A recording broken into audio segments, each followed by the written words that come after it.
तवाज्ञाचक्रस्थं तपनससि कोटिद्युतिधरम् परं शम्भुं वन्दे परिमिलितपार्श्वं परचिता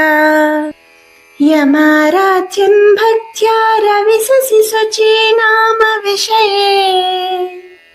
निरालोके लोके निवसति हि भालोकभुवने तवाज्ञाचक्रस्थं तपनससि कोटिद्युतिधरम् परं शम्भुं वन्दे परिमिलितपार्श्वं परचिता यमाराध्यं भक्त्या रविशसि शुचीनाम विषये निरालोके लोके निवसति हि भालोकभुवने तवाज्ञाचक्रस्थं तपनससि कोटिद्युतिधरम् परं शम्भुं वन्दे परिमिलितपार्श्वं परचिता यमाराध्यं भक्त्या रविशसि शुचीनाम विषये निरालोके लोके निवसति हि भालोकभुवने तवाज्ञाचक्रस्थं तपनससि कोटिद्युतिधरम् परं शम्भुं वन्दे परिमिलितपार्श्वं परचिता यमाराध्यं भक्त्या रविशसि शुचीनाम विषये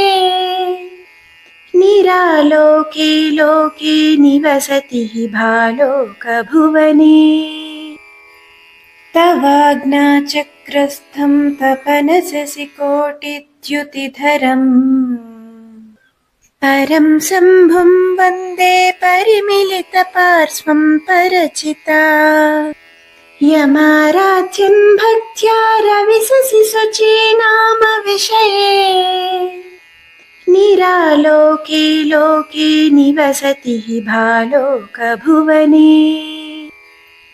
तवाज्ञाचक्रस्थं तपनससि कोटिद्युतिधरम् परं शम्भुं वन्दे परिमिलितपार्श्वं परचिता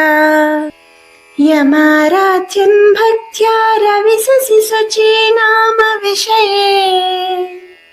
निरालोके लोके निवसति हि भालोकभुवने तवाज्ञाचक्रस्थं तपनससि कोटिद्युतिधरम् परं शम्भुं वन्दे परिमिलितपार्श्वं परचिता यमाराध्यं भक्त्या रविशसि शुचीनाम विषये निरालोके लोके निवसति हि भालोकभुवने तवाज्ञाचक्रस्थं तपनससि कोटिद्युतिधरम् परं शम्भुं वन्दे परिमिलितपार्श्वं परचिता यमाराध्यं भक्त्या रविशसि शुचीनाम विषये निरालोके लोके निवसति हि भालोकभुवने तवाज्ञाचक्रस्थं तपनससि कोटिद्युतिधरम् परं शम्भुं वन्दे परिमिलितपार्श्वं परचिता यमाराध्यं भक्त्या रविशसि शुचीनाम विषये निरालोके लोके निवसति हि भालोकभुवने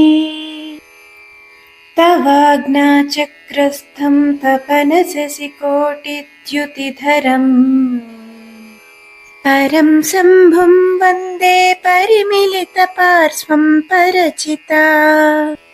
यमाराध्यं भक्त्या रविशसि शुचीनाम विषये निरालोके लोके निवसति हि भालोकभुवने तवाज्ञाचक्रस्थं तपनससि कोटिद्युतिधरम् परं शम्भुं वन्दे परिमिलितपार्श्वं परचिता यमाराध्यन् भक्त्या रविशशि शुचीनाम विषये निरालोके लोके निवसति हि भालोकभुवने।